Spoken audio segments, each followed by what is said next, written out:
주일이 밝았습니다. 송구영신 예배 때 우리가 함께 기도하는 마음으로 외친 우리 교회의 올해 표어가 앞에 부착되어 있습니다. 다시 한번 우리 같이 우리 믿음으로 이 표어를 읽으시겠습니다.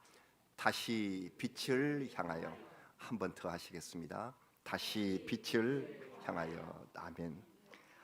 흑암의 땅에, 어둠으로 가득한 땅에 큰 빛이 다시 비칠 것이라고 말씀하셨고, 우리는 빛이신 예수 그리스도를 향하여 나아가는 소망의 한 해가 되기를 간절히 축원합니다.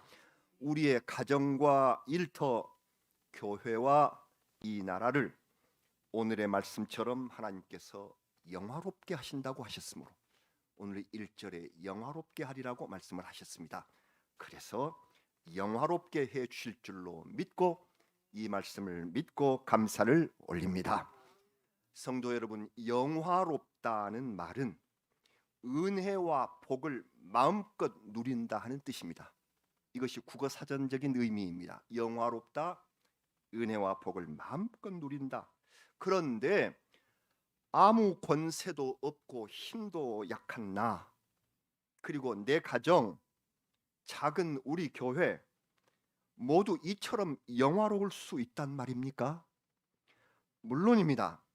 우리 하나님께서는 약함을 들어 쓰시고 강하게 하시고 연약한 백성을 영화롭게 하신 분이시기 때문입니다.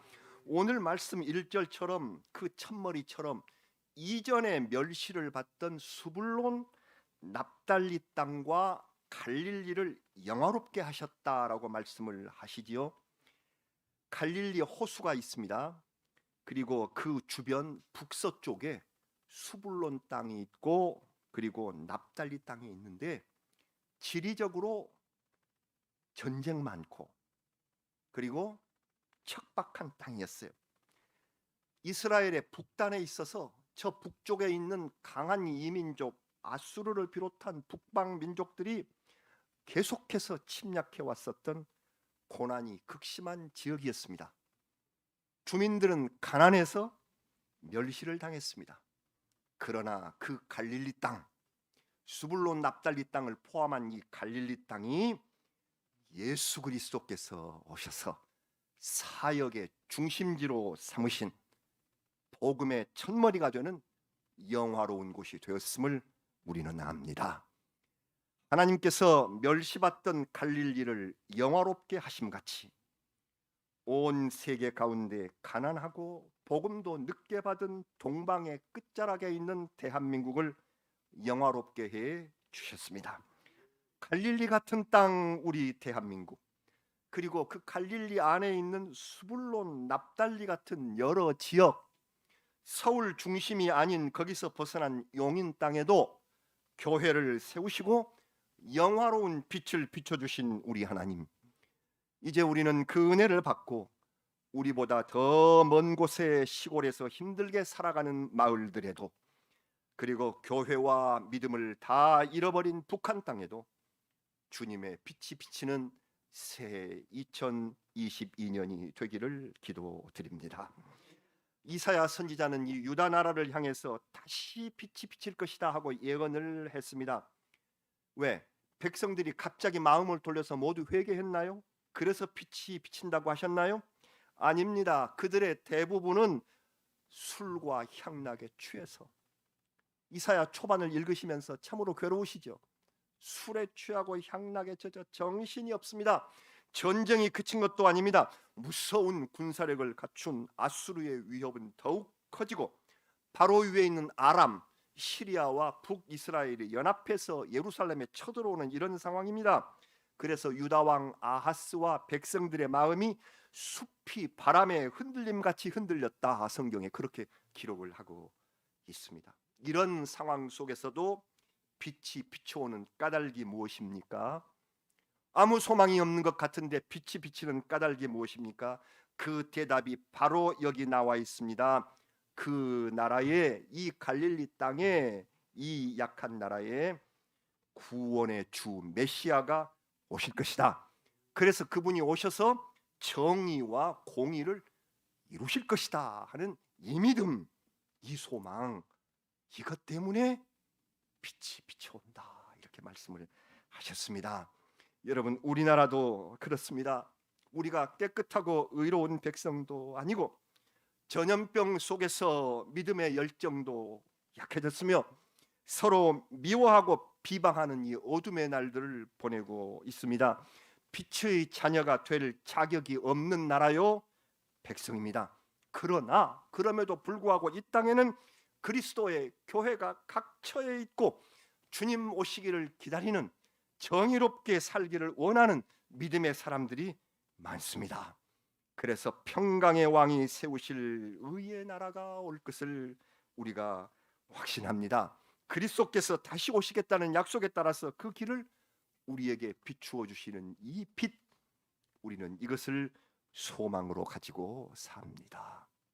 사랑하는 여러분, 이사야 선지자는 하나님의 부름을 소명이라고 합니다. 이 소명을 받기 직전에 당시의 상황을 지적하신 하나님의 말씀을 포도원의 노래라는 노래를 지어서 부릅니다. 이사야 6장에 그분이 이사야 선지자가 소명을 받았는데 바로 앞에 5장이 포도원의 노래지요. 포도원은 하나님의 백성을 비유한 비유의 언어입니다. 하나님은 기름진 이 산에 기름진 산에 포도원을 가꾸시고 극상품 최고품의 포도나무를 심어서 매우 좋은 조건, 아주 최고의 조건을 만들어서 포도가 열매 맺기를 바라셨습니다. 그러나 실망스러운 결과를 보십시오. 이사야 5장 4절 말씀 우리 함께 봉독하시겠습니다.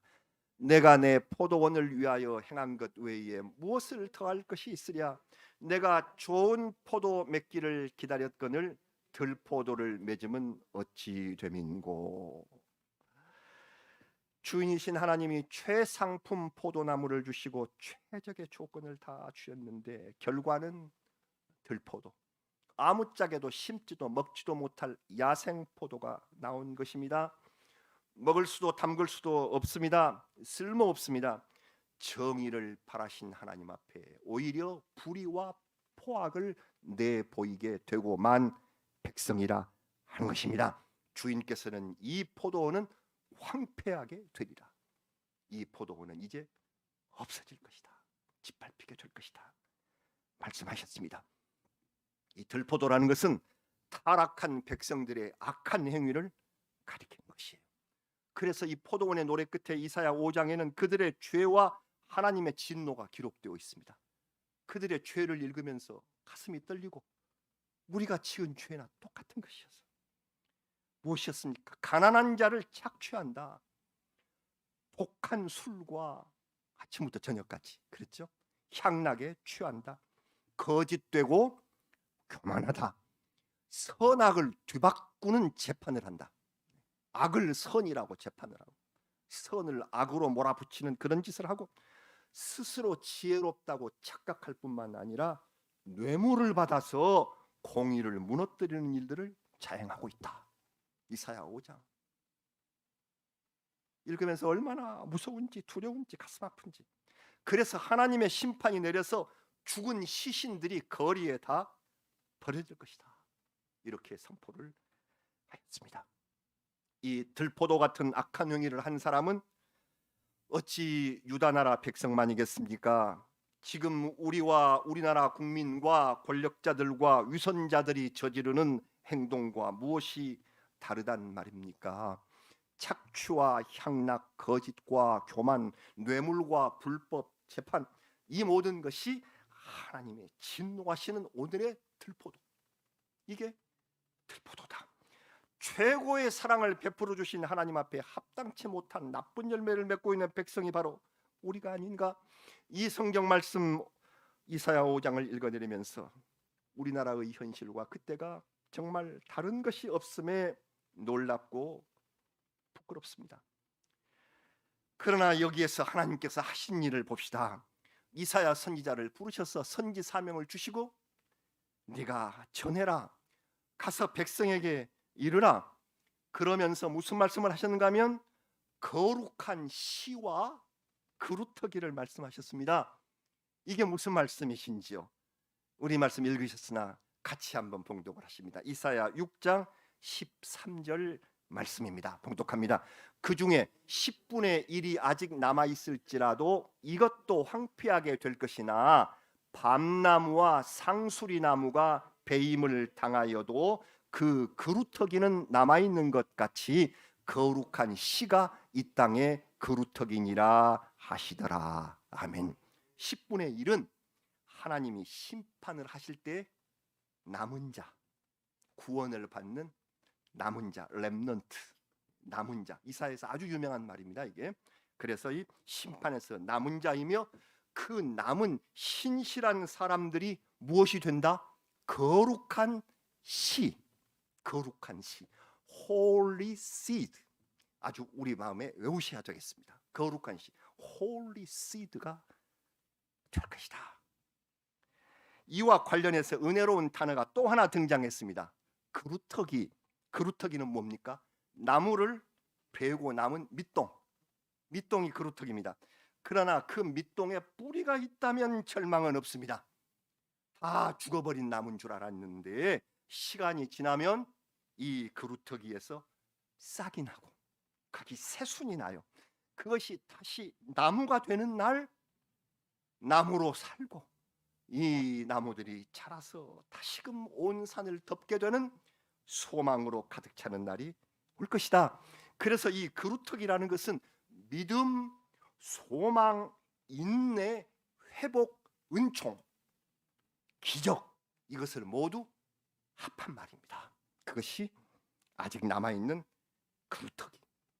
여러분, 우리 삶에서 우리의 시련과 고통이 마치 도끼날처럼 와서 내 인생을 찍어버리고 넘어뜨려버리고 내 인생이라는 나무를 찍어 넘어뜨려 버렸다고 할지라도, 불처럼 태워버렸다고 할지라도, 병마와 사고가 덮쳐왔다고 할지라도 소망입니다. 여러분, 어디 운전하시면서 가시다가 길은 꽉 막혔는데 앰뷸런스 소리가 들려옵니다. 그러면 얼른 길을 터주면서 저는 잠시 알지 못하는 인생을 위하여 기도합니다. 저 인생 나무에 꺾이고 목숨이 아마 이제 바람 앞에 등불같이 된 분이라 할지라도 하나님의 사랑이 계시면은 이 위급한 순간을 넘어서서 새 삶을 회복해 주시는 그루터기와 같은 인생으로 다시 살아나게 하옵소서. 잠시 기도를 드립니다. 우리도 어디 가다 보면 앰뷸런스 소리가 너무 많아졌어요. 다시 인생의 빛을 향하여 그 사람도 나아가고 그 소리를 들으면서 나도 지금 지친 영혼이 아닌가, 내 영혼도 이렇게 경각에 달려있지 않는가, 다시 빛으로 나아갈 수 있기를 그렇게 기도하시는 것, 우리가 해야 할 일입니다. 오늘 성경에 밤나무와 상수리나무 그루터기가 나옵니다. 제가 가르쳤던 우리 역사의 한 대목이 생각이 납니다. 여러분, 고려 말에 이재현이라는 선비가 살았어요. 이재현, 아주 유명한 학자이며 문인이고 뛰어난 외교관입니다. 원나라가 고려의 주권을 빼앗으려고 했을 때에 이 이재현은 외교의 일선에 나아가서 나라를 구했습니다. 이재현의 저술 가운데 대표적인 것이 익제난고라는 책이 있고요. 또 여공패설이라는 재미있는 책이 있습니다. 익제난고란 무슨 말이냐면 익제, 그분의 호가 익제였어요. 그래서 이제 자기 호를 지어서 이것이 내가 어지러운 내 글들을 이렇게 지어서 모아놨습니다 하는 것이 익제난고고요. 또 하나는 여공패설인데, 패설, 재미있는 뭐 얘기들을 이제 묶어놨는데, 여공, 자기 호가 익제였는데 이 익제 선생은 자기 자신을 스스로 여공이라고 불렀다는 것입니다. 스스로 자기를 불렀습니다.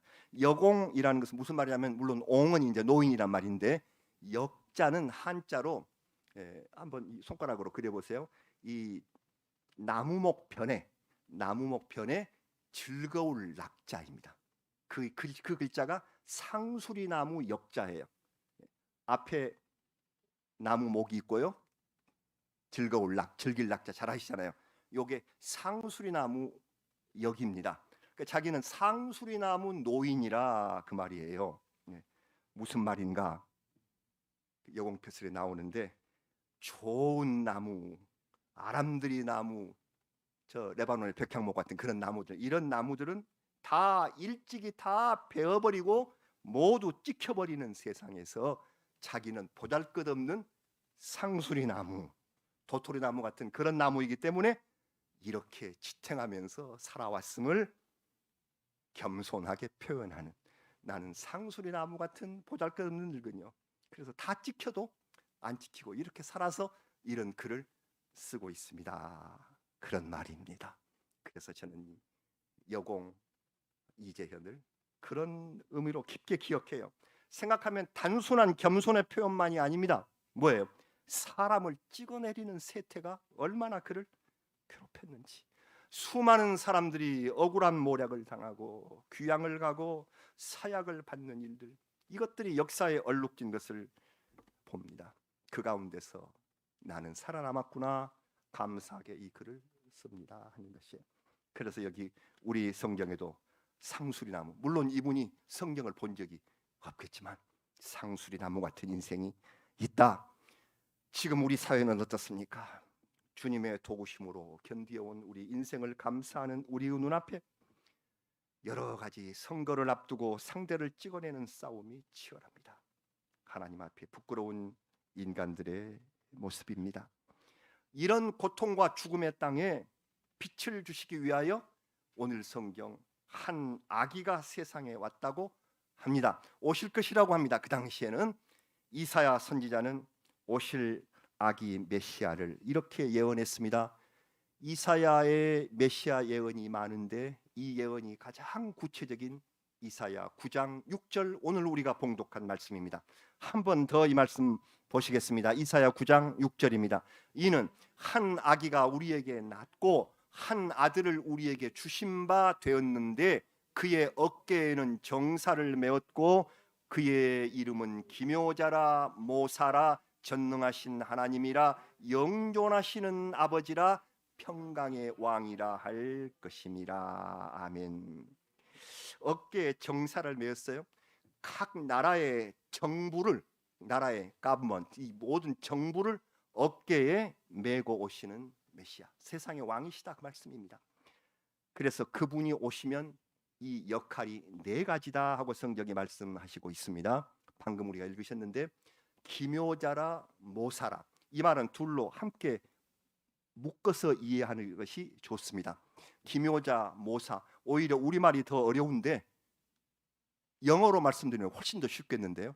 기묘자, 모사가 원더풀 카운셀러, 원더풀 카운셀, 놀라우신 상담자, 나를 이 카운셀 해주신 이 상담을 해주실 원더풀, 놀라우신 상담자, 곧 뛰어난 교훈을 내게 가르쳐 주실 지혜의 스승으로 오신다.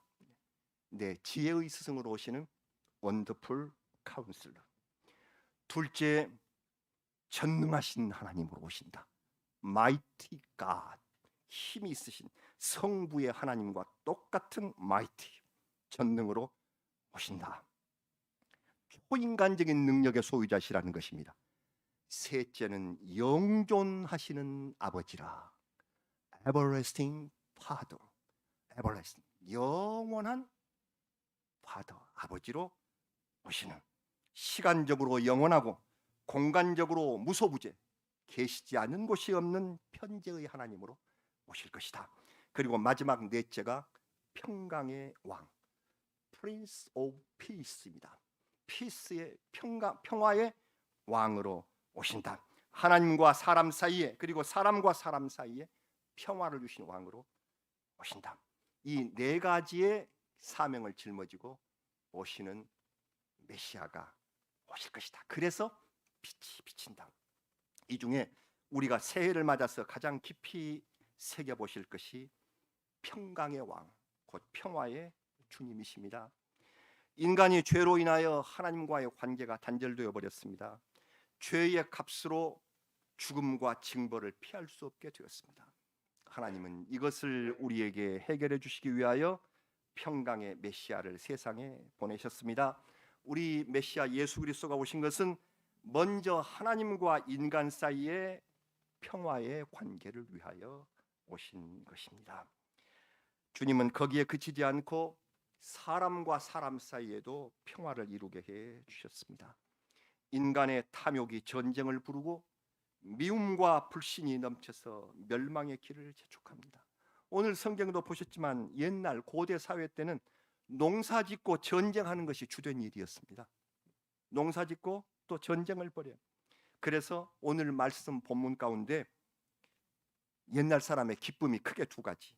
하나는 추수, 농사의 결실을 거둔 추수 기쁘고, 밤낮 전쟁을 했으니까 또 날이 또 따뜻해지면 전쟁으로 불렀어. 그래서 전쟁에서 나가서 이긴 보상으로 탈취한 물건들을 나눠줄 때 그때가 즐거웠다. 이 미움과 전쟁의 사슬을 끊는 왕으로서 예수께서 세상에 오셨습니다. 우리는 올해 이사야의 말씀으로 새해를 시작하게 하셨습니다. 예수 그리스도를 평강의 왕으로 모시고 평강을 위하여 기도드리는 일, 평화의 기도를 한 해 동안 쉬지 않고 드리는 우리 성도들이 되시기를 바랍니다. 성경은 평강이라고도 하시고 평안, 평화, 그리고 히브리어로 샬롬으로 바꾸어 쓸 수 있습니다. 그리스도 왕께서는 우리에게 이렇게 말씀을 하셨습니다. 잘 아시는 요한복음 14장 27절 우리 주님께서 우리에게 하신 말씀입니다. 같이 봉독하시겠습니다. 평안을 너희에게 끼치노니 곧 나의 평안을 너희에게 주노라. 내가 너희에게 주는 것은 세상이 주는 것과 같지 아니하니라. 너희는 마음에 근심하지도 말고 두려워하지도 말라. 아멘. 요한복음의 말씀입니다. 주님은 평안을 우리에게 주십니다. 세상의 것과 다른 샬롬, 개인적인 미움까지 없애주시는 우리 주님, 국가 간의 분쟁과 싸움을 막으신 우리 주님, 하나님과 우리 사이에 깨진 관계를 복원해 주시는 우리 주님, 완전한 평화, 영원한 샬롬을 우리 주님에게서 받는 새해가 되시기를 간절히 바랍니다. 마지막으로 오늘 말씀에 비추어서 우리 교회의 표를 다시금 생각해 봅니다. 우리 같이 읽으신 다시 빛을 향하여. 이 빛은 무엇입니까? 물론 평강의 왕 예수 그리스도입니다. 그러나 조금 더 세부적으로 바라보면 우리는 2년 전 표어를 무엇이라고 걸었느냐면 기억을 하십니까? 2년 전의 표어는 말씀은 나의 빛. 기억하시는군요. 예, 이게 2020년 표어였습니다. 빛입니다. 진리의 말씀에서 우리가 나아갈 길을 다시 찾겠다. 주의 말씀은 내 발의 등이요 내 길의 빛이라고 하셨으므로, 그래서 우리가 나아갈 길을 말씀에서 찾겠다 하는 의미가 이 빛 속에 있습니다. 작년의 표어는 떨어져 버렸습니다만 이제 회복시켜 주소서. 다시 빛을 향한다는 것은 주님께서 베풀어 주실 완전한 회복을 기다린다는 뜻입니다. 그리고 올해를 시작하는 이사야의 말씀은 다시 빛을 향하여, 이 빛 가운데 인간이 살아가는 공동체인 국가와 깊은 관계를 맺고 이 말씀을 하셨습니다. 오늘 보니까 우리 다시 빛을 향하여가 2절에 있는데 아까 우리 읽으신 1절에 그 나라를 영화롭게 하셨다. 3절에 나라를 창성하게 하시겠다. 나라와 관계가 있습니다. 그래서 빛이 빛이도다 하는 말씀 앞에 이방의 갈릴리를 영화롭게 하셨다. 나라를 창성하게 하신다. 따라서 올해의 표어인 다시 빛을 향하여는 먼저 말씀을 바라보고 회복을 소망하며 이 나라를 영화롭게 해주시기를 기도하자 하는 목표가 함께 묶여져 있습니다. 정치적인 우리가 아니지만 나라를 위해서 많이 기도하셔야 합니다. 3월 9일 선거, 6월 1일 선거, 선거의 해입니다. 성경 읽기 대행진은 올해 추석이 막 지나고 벌써 추석 얘기를 하네요. 올해 추석이 지나고 추분이 되는 날 9월 23일에 구약 말씀이 끝나도록 진도가 되어 있습니다. 이어지는 신약 말씀으로 성경 대장정을 마칠 때까지 말씀이 우리의 빛이 되어 주실 줄 믿습니다. 매일 말씀 묵상하시는 일을 그냥 넘기지 마십시오. 쓰지 못하실지라도 말씀을 꼭 읽으시고 요절을 마음속에 새기며 사모하십시오. 하나님과 맺은 우리 교회 그리고 우리 교우님들의 약속입니다. 이것이 빛임을 아시고 말씀은 나의 빛을 찾으시기 바랍니다. 그리고 이 빛을 바라볼 때마다 완전한 회복을 소망하며 기도를 하십시오. 우리의 기도가 있는 한 하나님은 이를 외면하지 아니하실 것이고 우리가 간절히 바라는 일상의 회복, 내 몸의 아픔 그리고 내 정신의 상처가 회복되며 지워질 줄로 믿습니다. 그리고 이 코로나 감염병은 어느 날 갑자기 없어져 버릴 질병이 아닌 것을 우리가 알았습니다. 온 세계가 더 인내하고 조심하고 지혜를 모아서 노력해야 할 일임을 깨닫게 되었습니다. 저는 하나님께 기도하기를 신년 주일인 바로 오늘 우리가 그동안 못했던 성찬식을 하게 해 주십시오 하고 계획하면서 기도했으나 주님의 응답은 성찬보다도 인내를 더 요구하는 나의 영의 살과 피를 먹기보다 너희가 더 길이 참으면서 그날을 대비하라 하는 말씀이심을 깨닫고 이후로 다시금 보류합니다. 그러나 그때까지 우리 소망을 잃지 마십시다. 우리를 구원하시는 주님의 역사가 어떻게 이 전염병을 닫으시고 우리에게 새롭게 나타날는지 눈을 들어 바라보는 우리가 되어야 하겠습니다. 아까 말씀드린 대로 이 나라를 영화롭게 하소서. 오늘 본문 말씀 속에 나라가 들어있는데요. 다시 빛을 향하는 온 성도들이 우리나라를 위해서 기도하는 해가 되어야 합니다. 아까 말씀드린 대로 3월 9일은 대통령 선거일이고 6월 1일은 지방선거일입니다. 모두가 수요일입니다. 우리가 예배드리는 날이기 때문에 더욱 기도의 제목이 될 수밖에 없습니다. 지금까지만 해도 미움과 갈등이 요동치는 선거가 될 것으로 예상합니다. 그 선거가 끝나면 석 달도 지나지 않아서 시장 지사들이 바뀌는 또 한 번의 폭풍이 불 것입니다. 하나님께서 세우시고 사랑하시는 이 나라가 영화롭게 되기 위하여 우리도 영화로운 일을 해야 하겠습니다. 그것이 무엇일까? 오늘 우리가 봉독하신 말씀 가운데 맨 마지막 구절에 무엇입니까? 정의와 공의로 나라를 굳게 세우라 하고 말씀하셨습니다.